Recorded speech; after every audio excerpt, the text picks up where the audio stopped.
ஏன் ஏற்படுகிறது? What causes presbyopia? வணக்கம்.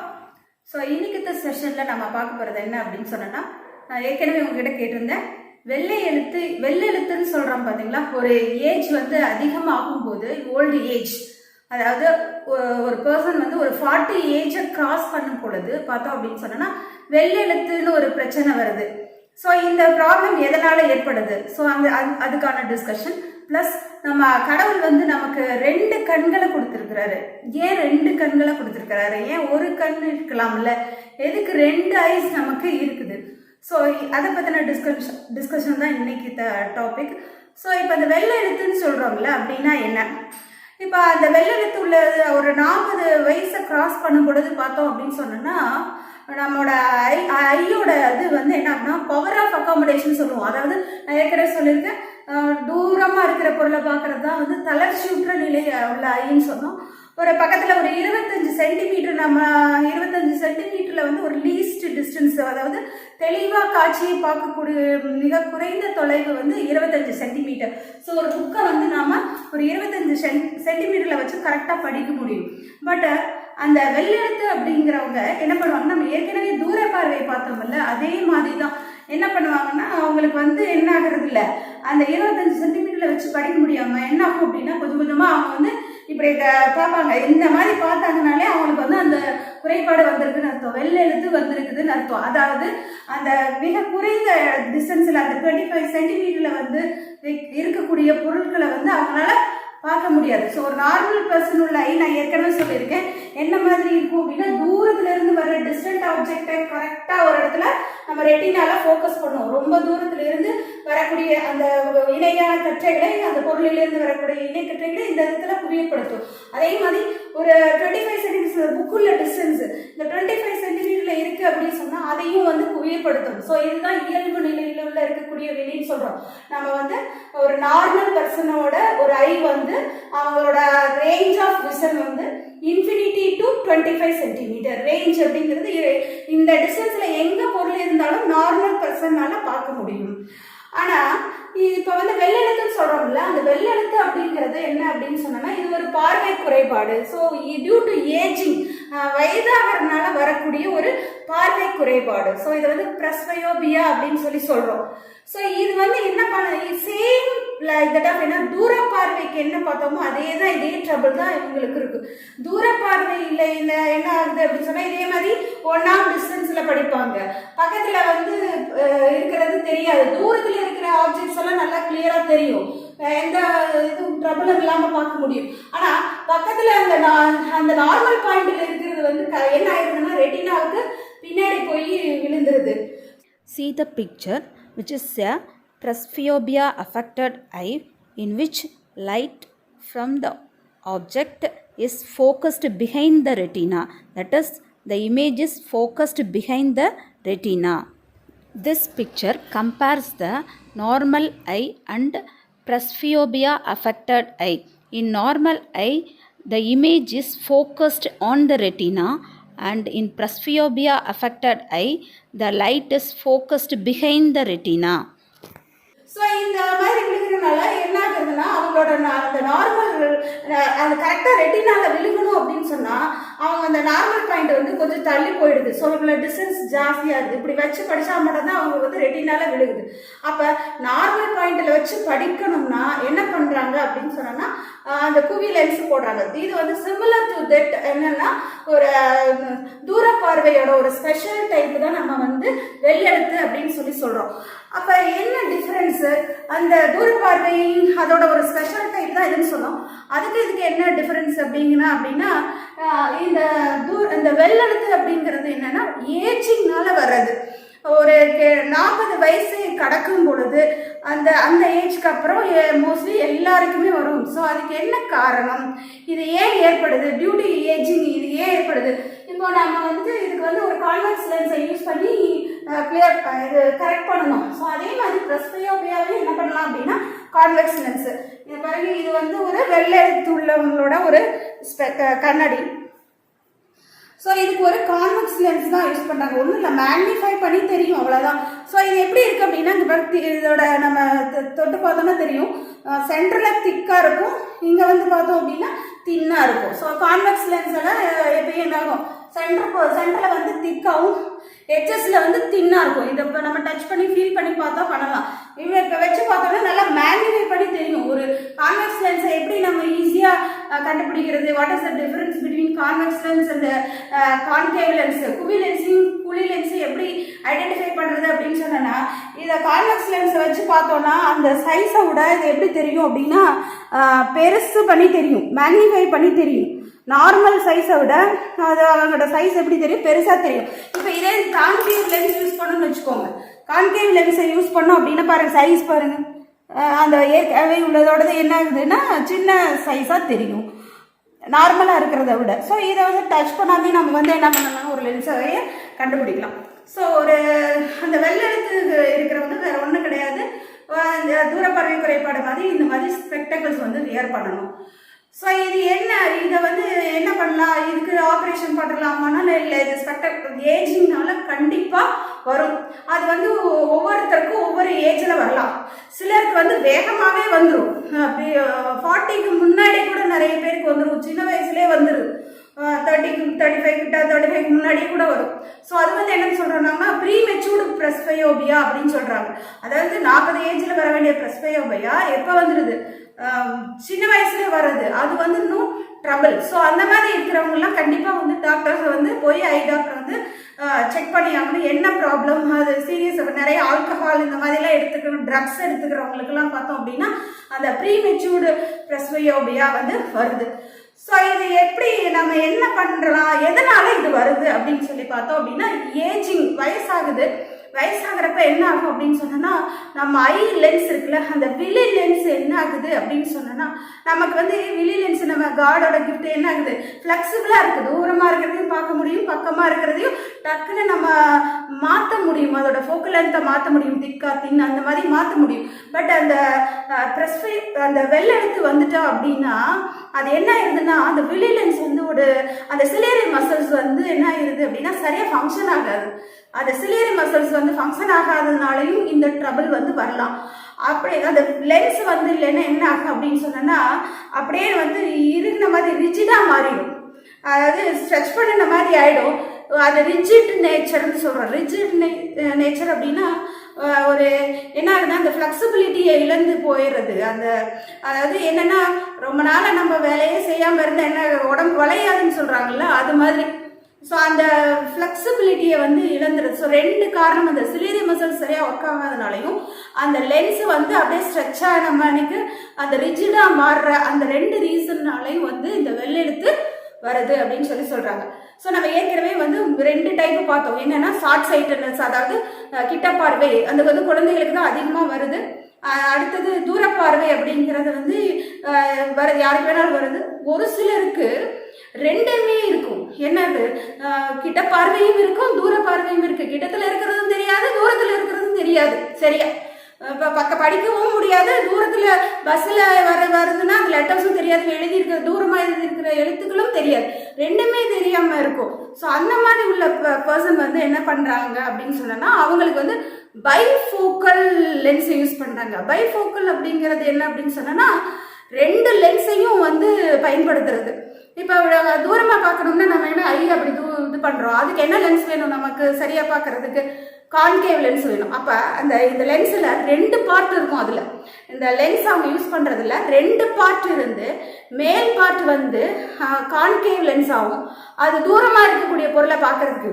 கீழே இருக்கிறது வந்து கான்வெக்ஸ் லென்ஸாக இருக்கும், குவி லென்ஸாக இருக்கும். ஸோ அதை போட்டுட்டு என்ன பண்ணுவாங்க, கீழே படிக்கும் பொழுது இப்படி வச்சுக்கிட்டு படிப்பாங்க, இப்படி படிப்பாங்க, இப்படியே படிப்பாங்க. தூரமாக பார்க்கும்பொழுது இப்படி பார்ப்பாங்க. ஸோ இந்த மாதிரி அதை வந்து கரெக்டாக பொசிஷன் வச்சுருக்கணும், அப்போ தான் தெரியும் நல்லா.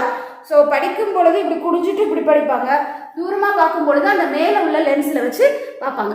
ஸோ இந்த மாதிரி பைஃபோக்கல் லென்ஸ் 2 குறைபாடும் இருக்கிறவங்க இருக்கிறாங்க. ஸோ இது எல்லாமே வந்து பார்த்தோன்னா நிறைய ஃபேக்டர்ஸ்னால வருது. அந்த குறைபாடு கிட்ட பார்வை, தூர பார்வை எல்லாமே வந்து சர்ஜரி பண்ணி நம்ம பண்ணிக்கலாம்.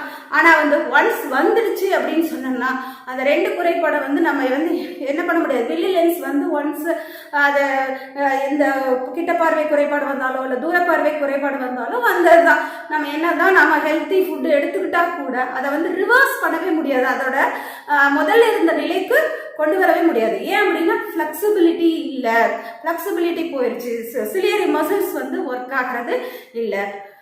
சரி, இப்போ அதை ஃப்ளெக்சிபிலிட்டி அப்படின்னு சொல்கிறோமே அப்படின்னா என்ன, அது அக்காமடேஷன், பவர் ஆஃப் அக்காமடேஷன். அதாவது தூரமாக இருக்கிறத பார்க்கவும் பக்கத்தில் இருந்தாலும் பார்க்குறது, அந்த பவர் ஆஃப் அக்காமடேஷன் தான் நம்ம என்னன்னு சொல்கிறோம்னா ஃப்ளெக்சிபிலிட்டி.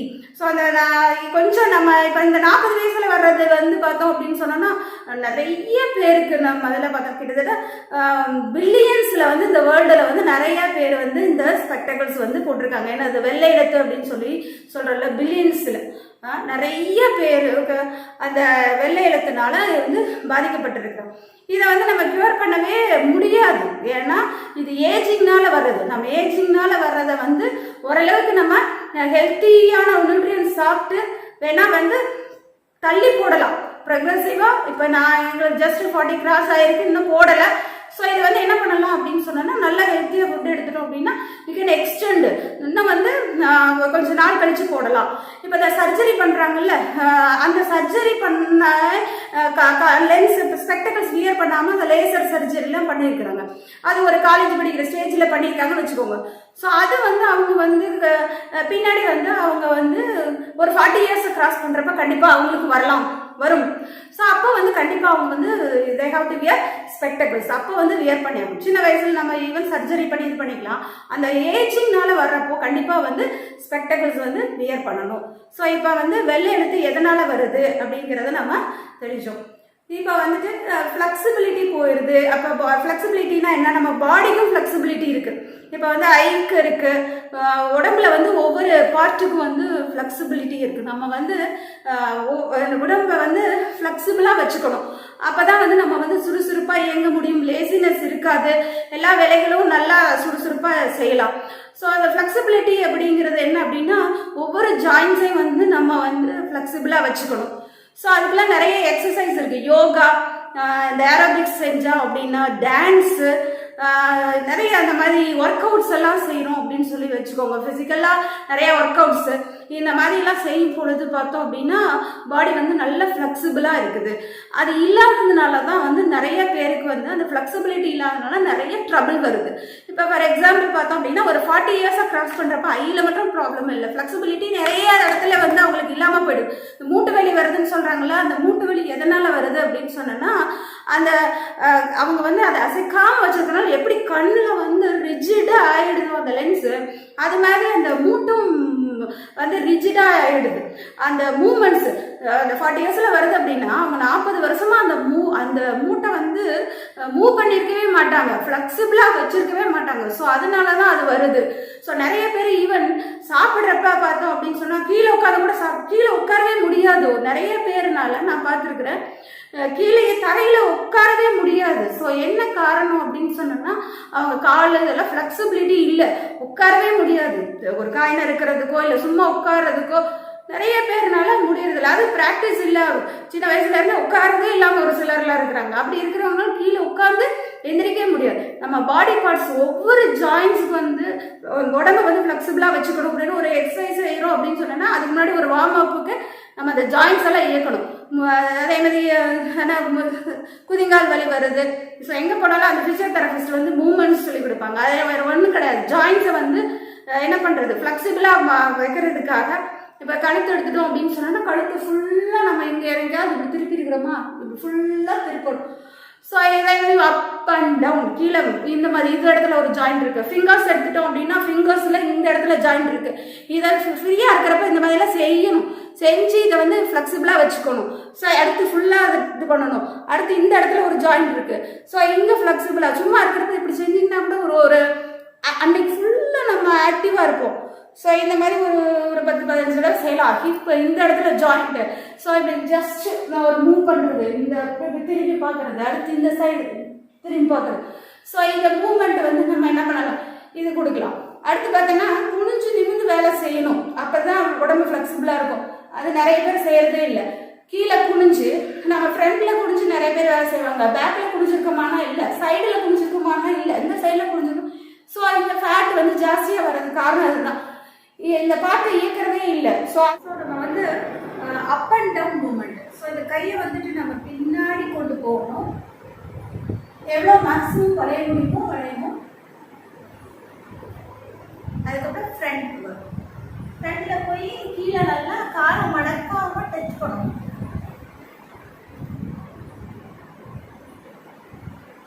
ஸோ இந்த மாதிரி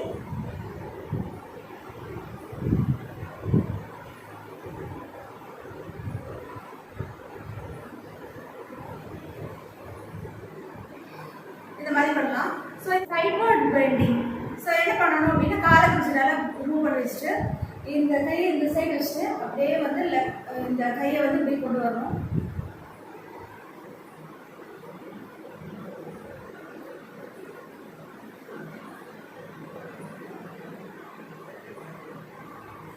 ஸோ நல்லா ஸோ இதே மாதிரி இந்த டைரக்ஷனில் இந்த மாதிரி நம்ம பெண்ட் பண்ணலாம். ஸோ இந்த மாதிரி ரெண்டு சைடு பண்ணும்போது நமக்கு வந்து ஃப்ளெக்சிபிலிட்டி இங்கே வந்து ஹிப்புக்கு கிடைக்கும். மூட்டு வலி வர்றதே இதனால தான். ஜாயிண்ட் எத்தனை ஜாயிண்ட் வந்து மூவ் பண்ணியிருக்காங்க அப்படின்னா மூட்டில் இருக்கிறது பண்ணுறதே இல்லை. அப்புறமேட்டு கால் வலி வந்த பிறகு தான் போய் ஃபிசியோதெரபியில் எக்ஸசைஸே பண்ணுறாங்க. என்ன பண்ணலாம், இந்த மூட்டை வந்து இப்படி நிறைய ரொட்டேஷன் கொடுக்கும். ஸோ கிளாக் வைஸில் ஒரு 3, ஆன்டி கிளாக் வைஸில் ஒரு 4 தடவை இப்படி இந்த மாதிரி ஒரு ரொட்டேட் பண்ணணும். நிறைய டைம் சும்மா இருக்கிறதுனால இப்படி பண்ணலாம். இப்படி பண்ணணும் அப்படின்னு சொன்னால் இந்த மூட்டுக்கு வந்து என்னன்னா ஃப்ளெக்சிபிலிட்டி கிடைக்கும். அடுத்து வேறு ஜாயிண்ட்டுங்க. ஸோ இந்த காலை இப்படி பண்ணுறது. ஸோ இந்த ஜாயிண்ட்டை இயக்கிறோம். அடுத்து ஃபிங்கர்ஸ். ஸோ இந்த மாதிரி ஒவ்வொரு லெக்ஸில் எங்கெங்கெல்லாம் ஜாயின்ட்ஸ் இருக்கோ அதெல்லாம் வந்து என்ன பண்ணணும், மூவ் பண்ணணும். ஸோ இந்த மாதிரி ஜாயின்ஸ் பண்ணுற பொழுது பாடிக்கு வந்து ஃப்ளெக்சிபிலிட்டி இருக்கும். பெரிய ஹெவியாக எக்ஸசைஸ்லாம் செய்ய போகிறோம் அப்படின்னு சொன்னால் அதுக்கு முன்னாடி வார்ம் அப்புக்கு வந்து இதை செய்யலாம். இதே மாதிரி இங்கே ஜாயிண்ட் இருக்குது. ஸோ இந்த ஜாயிண்ட்டுனா இதை ரொட்டேட் பண்ணலாம். So can rotate clockwise இந்த மாதிரி ஒரு 4-5 டைம். அடுத்து ஆன்டி கிளாக் வைஸில். ஸோ இந்த மாதிரி நிறைய இடத்துல ஜாயின்ட்ஸ் இருக்கிற இடத்துல எல்லாம் வந்து நம்ம வந்து என்ன பண்ணோம், இப்படி மூவ் பண்ணி அடிக்கடி பண்ணணும் அப்படின்னு சொன்னோன்னா ஃப்ளெக்சிபிலிட்டி இருக்கும். நிறையா டான்ஸ்லாம் பண்ணுவோம். நான் நல்லா பண்ணுவேன் டான்ஸ். ஸோ அந்த மாதிரி டான்ஸ் பண்ணுறப்பவும் நம்ம ஈவன் தான் வெயிட் ஜாஸ்தியாக இருந்தால் கூட என்ன ஆகும் அப்படின்னா ஃப்ளெக்சிபிளாக இருக்கும். கையும் ஃப்ளெக்சிபிளாக இருக்குது அப்படின்னு பார்க்குறதுக்கு வந்து என்ன பண்ணலாம் அப்படின்னு சொன்னால் கையை பின்னாடி எவ்வளோ தூரம் வளைக்க முடியும் அப்படின்னோ வளைக்க முடிஞ்சு பின்னாடி ஒரு வணக்கம் சொல்லலாம். ஸோ எப்படி பண்ணலாம் அப்படின்னு சொன்னோன்னா ஃபஸ்ட்டு டர்ன் பண்ணிட்டு நம்ம கையை வந்து பின்னாடி எவ்வளோ மேக்ஸிமம் கொண்டு போக முடியுமோ கொண்டு போகலாம். கொண்டு போய் கீப் இந்த பொசிஷன் ஒரு வணக்கம் சொல்லக்கூடிய ஒரு பொசிஷனில் இருக்கிறோம்.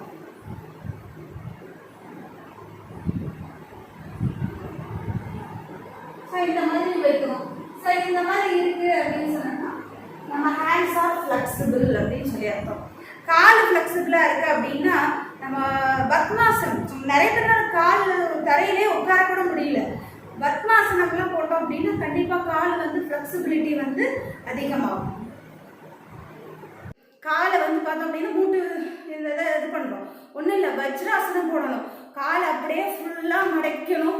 அடுத்து இந்த காலையும் ஃபுல்லாக அப்படி மடக்கி அப்படியே ஃபுல்லாக உட்காரணும். ஸோ இந்த பொசிஷன் சீக்கிரம்.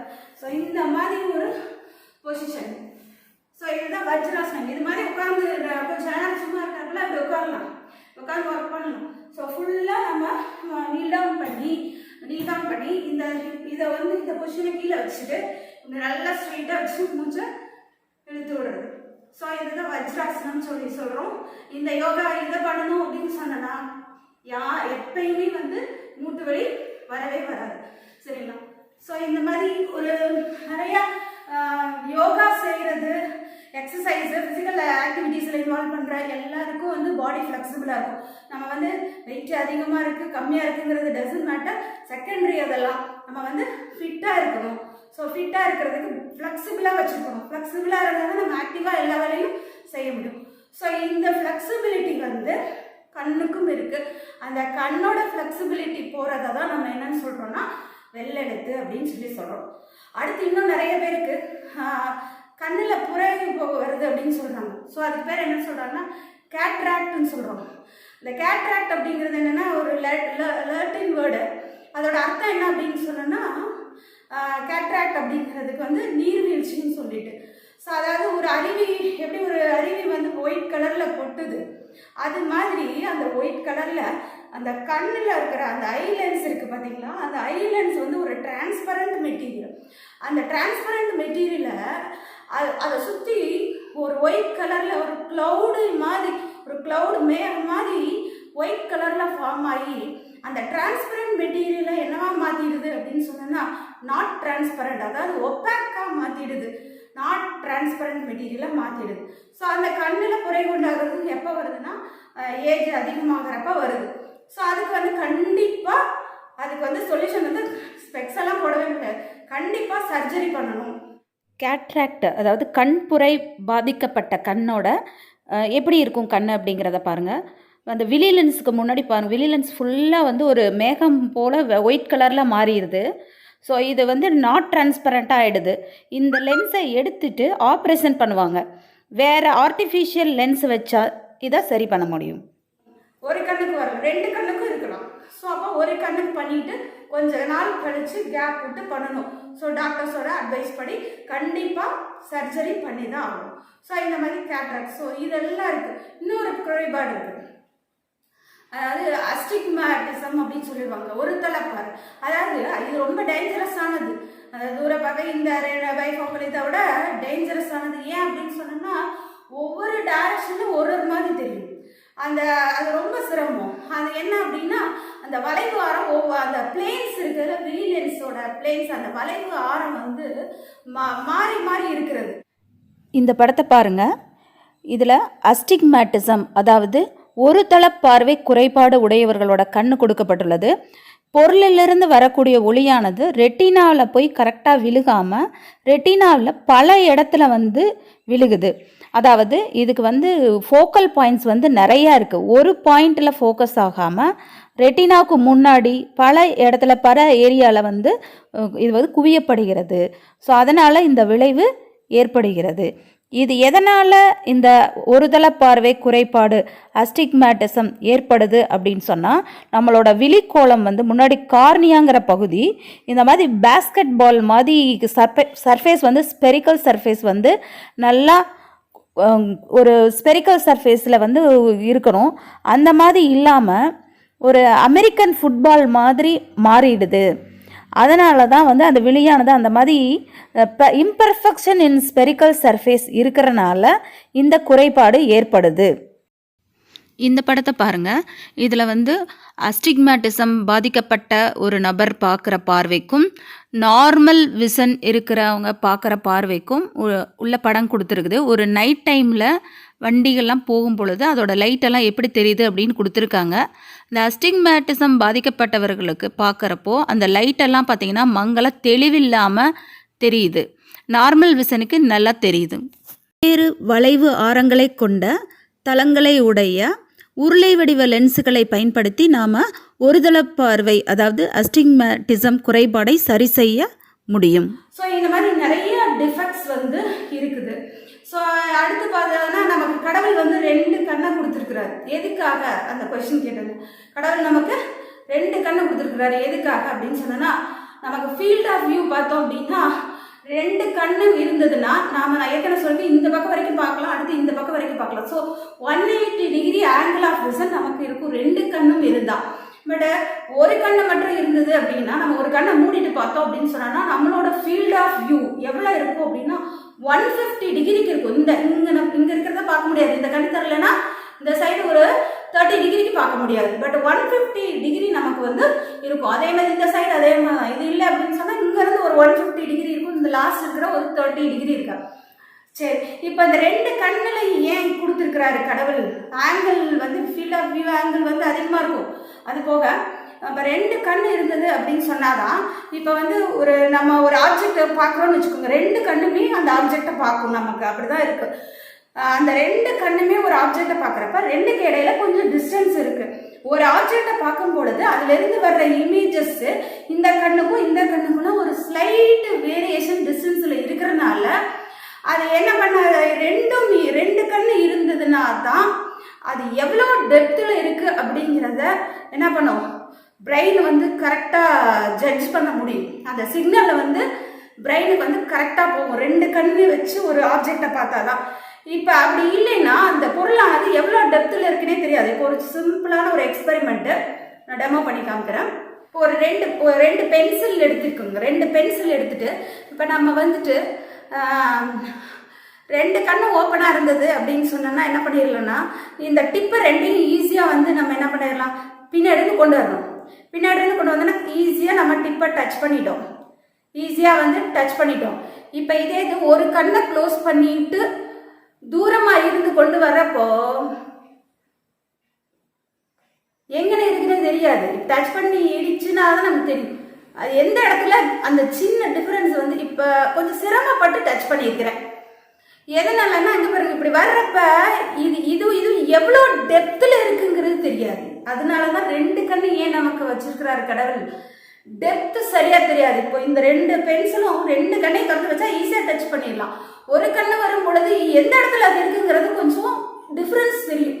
அதை போய் டச் பண்ணா மட்டும்தான் நம்ம வந்து தெரியும். இப்படி போயிடும் அந்த டெப்த் வந்து எந்த இடத்துல அந்த கொஞ்சம் டிஃப்ரென்ஸை வந்து நம்மளால வந்து கண்டுபிடிக்க முடியாது. ஒரு கண்ணில் மட்டும் வச்சு வியூ பார்த்தோம் அப்படின்னு சொன்னால் மற்றபடி 150 டிகிரி ஆங்கிள் வந்து தெரியும். பட் அந்த டெப்த் வந்து கரெக்டாக எக்ஸாக்டாக வந்து நம்ம பிரெயின் வந்து அண்டர்ஸ்டாண்ட் பண்ணாது. ஸோ அதனால தான் நம்ம கடவுள் வந்து ரெண்டு கண்களே கொடுத்துருக்கிறாரு. அடுத்து பார்த்தோம்னா நமக்கு ரெண்டு கண்ணு ஃப்ரண்ட்ல இருக்கு. ஒரு சில அனிமல்ஸ்க்கு பார்த்தோம் அப்படின்னா சைடில் இருக்கும். சைடில் say for example rabbit, deer, மான் இதுக்கெல்லாம் பார்த்தோன்னா அந்த ரெண்டு ஐஸும் வந்து பார்த்தோன்னா சைடில் இருக்குது. எதுக்காக அப்படி இருக்குது? இதே இது டைகருக்கு எடுத்துட்டோம்னா நம்மள மாதிரி ஹியூமன் இது மாதிரியே இருக்குது. ஸோ எதுக்காக அப்படின்னு சொன்னோன்னா அந்த அனிமல்ஸ் எல்லாம் பார்த்தீங்கன்னா இறை அதாவது இப்போ சிங்கம், புலிக்கெல்லாம் இரையாக இருக்கக்கூடியது இந்த மான், மானும் இந்த ரேபிட் எல்லாம். ஸோ அதுக்கு வந்து பார்த்தோன்னா ரெண்டு ஆப்போசிட் சைட்ஸில் கண் இருக்கும். ஆப்போசிட் சைடில் கண் இருக்கும் பொழுது நம்ம ஹியூமன்னால 180 டிகிரி தான் வியூ பண்ண முடியும். பட் அந்த அனிமல்ஸ் வந்து என்ன ஆகும் அப்படின்னு சொன்னோன்னா வைடர் ஆங்கிள், நம்ம பின்னாடி இருக்கிறது எல்லாமே கொஞ்சம் வைடராக தெரியும். 360 டிகிரிலாம் பார்க்க முடியாது. பட் அதோட 180 விட அதிகமான ஃபீல்ட் ஆஃப் வியூ வந்து அதிகமாக இருக்குது. எதுக்காக அப்படின்னு சொன்னோன்னா இப்போ ஒரு அனிமல் வருது, டைகர் வருது, அது பிடிக்க போகுது அப்படின்னா அது வர்றதே இங்கேருந்தே ஜட்ஜ் பண்ணிட்டு தப்பிச்சு என்ன பண்ணிடும், ஓடும். ஸோ அதுக்காக கடவுளோட படைப்பு அது வந்து அதுலேருந்து தப்பிக்கிறதுக்காக அந்த மாதிரி கண்ணை படைச்சிருக்கிறாரு. இப்போ சிங்கம், புலியெல்லாம் பார்த்தோம் அப்படின்னா வேட்டையாடி சாப்பிட்ற அனிமல். ஸோ அது வந்து என்ன பண்ணுவோம், அதுக்கு ஃப்ரண்ட்ல கண் இருக்கு. எதுக்காக அப்படின்னா எந்த இடத்துல அந்த இறை இருக்கு அப்படிங்கிற டெப்த் கரெக்டாக பார்த்து பிடிக்கிறதுக்காக. ஸோ இதெல்லாம் வந்து கடவுளோட படைப்புகள். ஏன் இப்போ நமக்கு ரெண்டு கண் இருக்குது, ரெண்டு கண் இருந்தால் தான் டெப்த்தை பார்க்க முடியும்னு நமக்கு தெரிஞ்சிட்டோம். ஸோ இன்னைக்கு இதில் பார்த்தோம் அப்படின்னா நம்ம இந்த ப்ராப்ளம் நிறைய ஐசைட்ஸில் வந்து நம்ம குறைபாடுகள் பார்த்தோம். கிட்டப்பார்வை, தூரப்பார்வை, கிட்டப்பார்வையும் தூரப்பார்வையும் கலந்து இருக்கிறது. ஏஜிங்னால வர்றது வந்துட்டு என்னன்னு சொல்கிறோம் அப்படின்னா வெள்ளெழுத்து அப்படின்னு சொல்கிறோம், அது இருக்கு. கேட்ராக்ட் பார்த்தோம். அடுத்து அஸ்டிக்மேட்டிசம். ஸோ இந்த மாதிரி நிறைய ட்ரபிள்ஸ் இருக்கு. ஸோ இந்த ஹை டிஃபெக்ட்ஸ் எல்லாம் இல்லாமல் வரதுக்கு முன்னாடியே நாம் கொஞ்சம் ஹெல்த்தி ஃபுட்டு எடுத்துட்டோம் அப்படின்னா அந்த டியூ டு ஏஜிங்னால வரக்கூடிய அந்த கிட்ட பார்வையும் தூர பார்வையும் அது வந்துட்டு நம்ம சாப்பிட்டாங்கனால க்யூர் பண்ணவங்களாம் முடியாது. வந்துருச்சுன்னா அவ்வளோதான். நம்ம இந்த வெள்ளெழுத்தை வேணா வந்து ஏஜை வந்து தள்ளி போடலாம். ஒரு 40 வயசுல வர வேண்டியதை நம்ம எக்ஸ்டெண்ட் பண்ணலாம் 50. அப்படி கூட நம்ம எப்படினாலும் நிறைய பேருக்கு வந்து வந்துடும். அதை நல்ல ஹெல்த்தி ஃபுட்டு சாப்பிட்றவங்களுக்கு அது கொஞ்சம் எக்ஸ்டெண்ட் ஆகுது. ஸோ என்ன மாதிரியான ஃபுட் ஹேபிட்ஸ் எல்லாம் நம்ம எடுத்துக்கலாம் ஏற்கனவே சொல்லியிருக்கேன். நிறையா ஐயோட ரொட்டேஷன் இதெல்லாம் பண்ணி ஐயெல்லாம் க்ளீனாக வச்சுருக்கலாம். அடுத்து நம்ம ஃபுட்டு ஐட்டம்ஸ் நல்ல ஹெல்த்தியான ஃபுட்டை சாப்பிடணும். என்ன மாதிரி ஃபுட்டு எடுத்துக்கலாம், நம்ம ஹெல்த்தியான இதுக்கு வந்து என்ன மாதிரி உணவுகள், இயற்கை உணவுகளை வந்து எப்படி சாப்பிட்றது அப்படின்னு சொல்லி பார்த்தோம் அப்படின்னு சொன்னோன்னா கண்ணுக்கு வந்து நல்லா வந்து தரக்கூடியது vitamin A, E, vitamin C, இது 3 இருக்கணும் கண்டிப்பாக. ஸோ நிறைய ஆன்டி ஆக்சிடென்ட்ஸ் இருக்கக்கூடிய அந்த கரோட்டின் இருக்கக்கூடிய உணவுப் பொருட்கள் எல்லாம் எடுத்துக்கணும். Fruits and vegetables. இப்போ இங்கே பாருங்க, இது பூரா வந்துட்டு நாங்கள் வந்து வீட்டு தோட்டத்தில் விளைஞ்ச ஃப்ரூட்ஸும் வெஜிடபிள்ஸும் நான் கொண்டு வந்திருக்கிறேன். ஸோ இதில் பார்த்தோம் அப்படின்னா என்ன மாதிரி இது இன்னைக்கு நான் ஃபுட்டு நாளைக்கு ரெடி பண்ணுறதுக்காக இதை எடுத்துகிட்டு வந்து வச்சிருக்கிறேன். ஸோ இதை பார்த்தீங்கன்னா இதில் என்ன மாதிரியான ஃபுட்டெல்லாம் இருக்குது அப்படின்னு சொல்லி பாருங்கள்.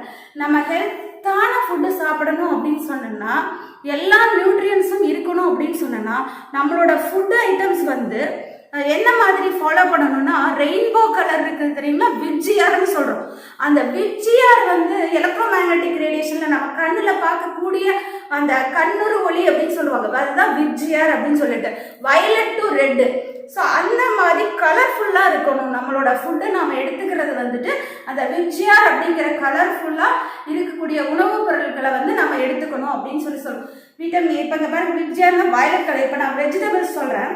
இங்கே வெஜிடபிள்ஸில் பார்த்தோம் அப்படின்னு சொன்னால் இது எல்லாமே தோட்டத்தில் நான் போட்டது, நானே போய் பறிச்சுட்டு வருவேன். எப்பயுமே ஃப்ரெஷ்ஷாக அப்பப்போ அன்னைக்கு வேணுங்கிறத நான் வந்து எடுத்துகிட்டு வருவோம். வீட்டுக்கு சமைக்கிறதுக்கு எல்லாமே வந்து நேச்சுரலாக ஆர்கானிக் ஃபுட்டு ஐட்டம்ஸ் எல்லாமே நாங்கள் வீட்டுக்கு தேவையானது மோஸ்ட்லி என்னென்ன வந்து தேவையான உணவுப் பொருட்கள் அதை நாங்களே தருவோம். ஈவன் ரைஸில் இருந்து டிஃப்ரெண்ட் வெரைட்டிஸ் ஆஃப் ரைஸஸ்லேருந்து நான் வீட்டிலே ஆர்கானிக் மெத்தடில் ஃபாலோ பண்ணுறோம். இப்போ விப்ஜிஆர் எடுத்துட்டேன்னா என்னென்ன கலர்ஸ் இருக்குன்னு பாருங்கள். இப்போ ப்ளூ ரேஞ்ச் வயலட் கலர், இதுக்கப்புறம் இந்த பிரிஞ்சால்ஸ் பார்த்தோம் அப்படின்னா வயலட் கலரில் இருக்குது. ஸோ இந்த மாதிரி இதெல்லாம் அப்படியே வந்து நம்ம ஃப்ரை பண்ணி சாப்பிட்லாம். இந்த இதுலேயே பார்த்தோம்னா நிறைய வெரைட்டிஸ் நம்ம தோட்டத்தில் இருக்குது. ஸோ இது வந்து இண்டிகோ கலரில் பார்த்தோம்னா இந்த பிரிஞ்சால்ஸ் இருக்குது. இந்த பிரிஞ்சால் பார்த்தீங்கன்னா ஒரு மாதிரி லைட் க்ரீன் கலரில் இருக்குது. ஸோ இங்கே எவ்வளோ ஒரு ஃப்ளஷியான பிரிஞ்சால் அப்படின்னு சொல்லி பாருங்கள். இது எங்கள் தோட்டத்தில் இருக்கிறது தான். ஸோ இது இவ்வளோ பெருசாக இருந்தாலும் இது வந்து உள்ளே வந்து சீட்ஸே இருக்காது. ஃப்ளஷியாக நல்ல டேஸ்ட்டாக இருக்கும் எவ்வளோ பெருசானாலும். அதே மாதிரி இந்த ஒயிட் கலரும் எவ்வளோ பெருசானாலும் வந்து அப்படியே இருக்கும். ஸோ இது மாதிரி க்ரீன் கலர் வெஜிடபிள்ஸு. அடுத்து பார்த்தோன்னா இது எல்லாமே வந்து க்ரீன் கலர் வெஜிடபிள்ஸ். அடுத்து இந்த மூட்டு வலி வராமல் இருக்கிறதுக்கு நம்ம இந்த மாதிரியான ஃபுட் ஐட்டம் சாப்பிடலாம். ஸோ பிரண்டை சொல்கிறோம். ஸோ இந்த பிரண்டையோட இலைகள் இதெல்லாம் வந்து நம்ம can prepare a chutney or otherwise ஒரு புளிக்குழம்பு இந்த மாதிரியெல்லாம் வாரத்தில் கண்டிப்பாக நம்ம ஒரு நாளாவது இந்த பிரண்டையை வந்து சாப்பிடணும். அப்படின்னா மூட்டு வலி வரவே வராது. சரிங்களா? ஸோ இந்த மாதிரி green colour chillies, green colour vegetables, ரெஜ்கார்ட்ஸு, க்ரீன் கலர்லாம் பார்த்தோம். ஸோ இது பாருங்கள் கீரை, இது வந்து கலர்ஃபுல்லாக ஒரு ரெட் கலர் செங்கீரை அப்படின்னு சொல்லி சொல்கிறது.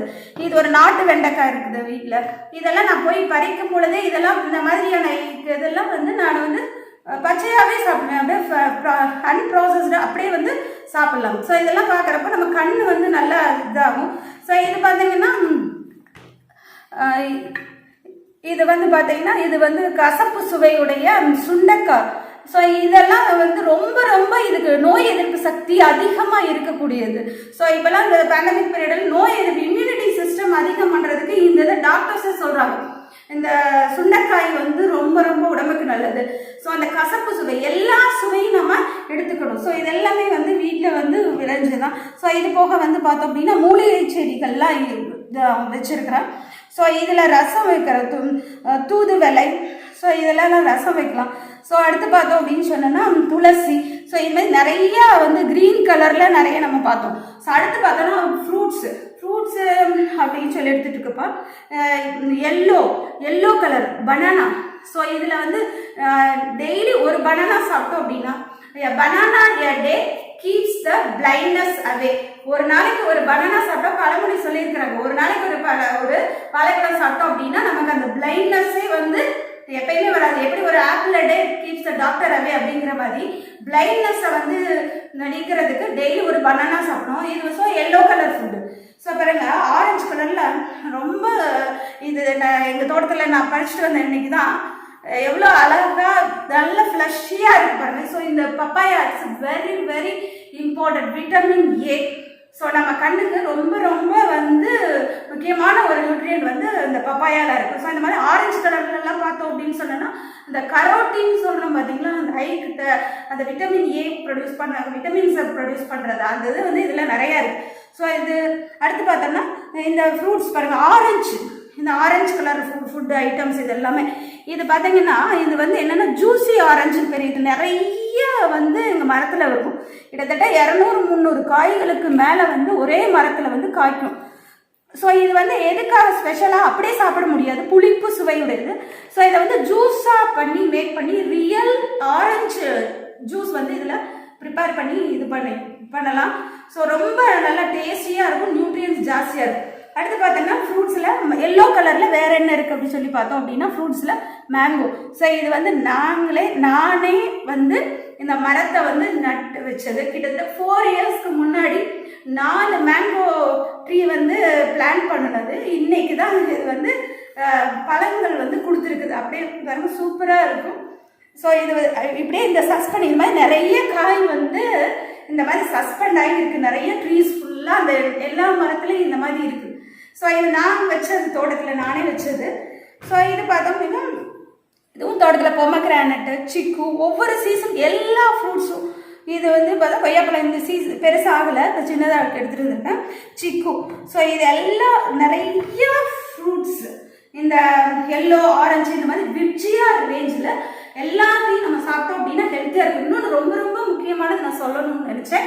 இப்போ அந்த இருக்கக்கூடிய அந்த பேண்டமிக் பீரியட், தொற்று வியாதிகள் இருக்கிற காலத்தில் மிகவும் இம்யூனிட்டி பவர் அதிகம் பண்ணக்கூடிய, நிறைய டிசீஸை க்யூர் பண்ணக்கூடிய ஒரு இது என்ன அப்படின்னா, நம்ம நிறைய ஸ்பினாச் சொன்னோம். அதில் அந்த முருங்கைக்கீரை வந்து ரொம்ப ரொம்ப முக்கியம். நம்ம உணவில் வந்து இதை வந்து அதிகமாக சேர்த்துக்கணும். டெய்லி நாம் வந்து ஒரு 11 o'clock வந்து இதை அப்படியே ஸ்டெம்ஸோட சாப்பிடணும். அதுதான் ரொம்ப ஸ்டெம்ஸோட இதை அப்படியே நல்லா வாஷ் பண்ணி ஒரு 3 times வாஷ் பண்ணி இதை வந்து நம்ம ஒரு சூப் மாதிரி போட்டு குடிக்கலாம். ஸோ மிளகு, சீரகம் இதெல்லாம் போட்டு எல்லாருமே வீட்டில் இருக்கிற எல்லாமே இவ்வளோ போட்டாலே நம்ம 4 பேர் வந்து வீட்டில் எல்லாருமே வந்து ஒரு டம்ளர் குடிச்சா போதும். அவ்வளோ ஒரு இம்யூனிட்டி பவரை வந்து அதிகம் பண்ணக்கூடிய ஆற்றல் இருக்கு. இப்போ எப்படி ஒரு ஆரஞ்சில் என்ன நியூட்ரிஷன் இருக்கோ அது மாதிரி 7 times இதில் இருக்குது. ஒரு பனானால இருக்கிற நியூட்ரிஷனை விட 14 times அதிகமாக இருக்கு. நான்வெஜ் எல்லாம் நான் சாப்பிட மாட்டேன், ஆனால் அந்த சூப் இருக்குல்ல, ஆட்டுக்கால் சூப் இருக்குல்ல, அதில் இருக்கக்கூடிய அனைத்து நியூட்ரியன்ஸ், அதில் இருக்கக்கூடிய அனைத்து சத்துக்களும் வந்து இதில் இருக்கிறதா ரிசர்ச் சொல்லியிருக்காங்க. நிறைய கண்ட்ரீஸில், இந்தியாவில் நிறைய இருக்குது. வெஸ்டர்ன் கண்ட்ரீஸ்லாம் இந்த ட்ரீ இல்லை. என்ன பண்ணுறாங்க, இங்கேருந்து கேப்சூலாக ப்ரிப்பேர் பண்ணி அவங்களாம் அதை எடுத்துக்கிறாங்க. இதை வந்து டீ பவுடராக பண்ணி இதை வந்து டீயா மார்னிங் வந்து யூஸ் பண்ணுறாங்க. ஸோ இதுக்கு வந்து அவ்வளோ பவர் இருக்குது. ஸோ இந்த இம்யூனிட்டி சிஸ்டம், நிறைய குழந்தைகள் பார்த்தோம் அப்படின்னா இதெல்லாம் சாப்பிட்றதே இல்லை. ஸோ அதனால தான் வந்து அவங்களுக்கெல்லாம் நிறைய ப்ராப்ளம்ஸ் வந்து வர்றது. ஸோ இதெல்லாம் இந்த ஃபுட்டு இந்த மாதிரி ஒரு விப்ஜிஆர் அப்படிங்கிறத நம்ம ஃபுட்டில் எடுத்துக்கிட்டோம் அப்படின்னா நமக்கு முடிஞ்ச அளவுக்கு நமக்கு வரக்கூடிய ஐ டிசீஸை வந்து நம்ம போஸ்ட்போன் பண்ணலாம். அந்த பிளைண்ட்னஸ் அப்படிங்கிறது வந்து வரவே வராது. அதுக்கப்புறம் குழந்தைகளுக்கு நான் ரொம்ப எல்லாருக்கும் சொல்றது, காலேஜ் ஸ்டூடெண்ட்ஸ் எந்த ஸ்டூடெண்ட்ஸ்னாலும் ஆன்லைன் கிளாஸ் போயிட்டு இருக்கு அப்படின்னு சொன்னா அதை வந்து ஐயை வந்து கொஞ்சம் ரிலாக்ஸ் பண்ணணும். அதுக்கப்புறம் யாரெல்லாம் மொபைலில் அதிகமாக யூஸ் பண்ணுறாங்களோ, அது ஸ்டூடெண்ட்ஸும் இல்லை, யாராக இருந்தாலும் சரி, பெரியவங்களாக இருந்தாலும் சரி, மொபைல் அதிகமாக யூஸ் பண்ணுறவங்களும் லேப்டாப் அதிகமாக யூஸ் பண்ணுறவங்களுக்கு எல்லாருக்குமே அந்த ஷார்ட் சைட்டட்னஸ் கண்டிப்பாக வரும். ஸோ அப்போ அதெல்லாம் க்யூர் பண்ணணும் அப்படின்னு சொன்னோன்னா ஒன்லி என்ன ஒரு சொல்யூஷன் அப்படின்னு சொன்னோன்னா அதை கொஞ்சம் குறைச்சிக்கணும். ஸ்டூடெண்ட்ஸ் எல்லாம் பார்த்தோம் அப்படின்னு சொன்னோன்னா அந்த மாதிரி கேம் வச்சு விளையாடு, 2 கையில் அப்படியே விளையாண்டுட்டே இருக்கிறது, அந்த மாதிரி எல்லாம் இல்லாமல் கொஞ்சம் அவுட்டோரில் போய் வெளியில் போய் ரிலாக்ஸ் பண்ணுறது, அந்த எக்ஸசைசஸ், ப்ரீத்திங் எக்ஸசைசஸ் நிறைய நான் ஸ்டூடெண்ட்ஸ் செஞ்சுட்டு இருக்கிறாங்க. ஸோ அந்த மாதிரியான எக்ஸசைசஸ் அந்த வெளியில் அவுட்டோர் ஃபிசிக்கலாக விளையாடணும். போய் சும்மா உட்காந்துட்டு செல்லு வச்சுட்டு விளையாடவே கூடாது. அப்படி இருக்கிற எல்லாருக்குமே கண்ணாடி போட்டு தான் ஆவாங்க. ஸோ இதெல்லாம் இல்லாமல் இருக்கணும்னா ஹெல்த்தி ஃபுட்டு, நல்ல ஒரு லைஃப் ஸ்டைல் இருந்தது அப்படின்னு சொன்னோன்னா கண்டிப்பாக நமக்கு கண்ணில் எந்த டிசீஸும் இல்லாமல் நம்ம வந்து கண்ணை வந்து வச்சுக்கலாம். ஸோ இன்னைக்கு நம்ம வந்து இது வரைக்கும் நம்ம வந்துட்டு ஹையோட என்னென்ன டிஃபெக்ட்ஸ் இருக்குது அப்படின்னு சொல்லி பார்த்தோம். ஸோ எப்படி அதை க்யூர் பண்ணுறது, எப்படி அதை வந்து நல்லா நம்ம கண்ணில் வச்சுக்கிறது அப்படிங்கிறதெல்லாம் பார்த்தோம். ஸோ நம்ம எதை படித்தாலும் நம்ம வாழ்க்கையோட அன்றாட வாழ்க்கையோட ஒப்பிட்டு படிக்க வேண்டும். நம்ம என்ன படித்தோமோ அதை வாழ்க்கைக்கு இப்போ இந்த வந்து சும்மா அந்த விட்டமின் இருக்குது இந்த விட்டமின் இருக்குன்னு படித்தா பார்த்தாது, அதை வந்து நம்ம வாழ்க்கையில் வந்து ஃபாலோ பண்ணணும். அப்படி இருந்தால் தான் அப்படின்னா நம்ம சயின்ஸ் படித்ததுக்கே ஒரு அர்த்தம் இருக்குது. சரிங்களா? ஸோ இதெல்லாம் பண்ணணும் அப்படின்னு சொன்னால் நம்ம அன்றாட வாழ்க்கையோட ஒப்பிட்டு படிக்கும் பொழுது நமக்கு வந்து லைஃப் லாங்காக எந்த ஒரு சயின்டிஃபிக் கான்செப்டும் மறக்காது அப்படிங்கிறத இந்த நேரத்தில் தெரிஞ்சுக்கொண்டு, ஸோ ஸ்டூடெண்ட்ஸ் எல்லாம் வந்து இந்த மாதிரி இம்யூனிட்டி பவர் அதிகம் பண்ணுறதுக்கும் நல்ல எக்ஸசைஸும் ஓடி ஆடி விளையாண்டு இந்த மாதிரி ஆக்டிவிட்டீஸில் இன்வால்வ் பண்ணுங்க அப்படிங்கிறத இந்த நேரத்தில் சொல்லிட்டு, so thank you. Eat healthy foods for healthy eye. Keep your vision healthy. Thank you.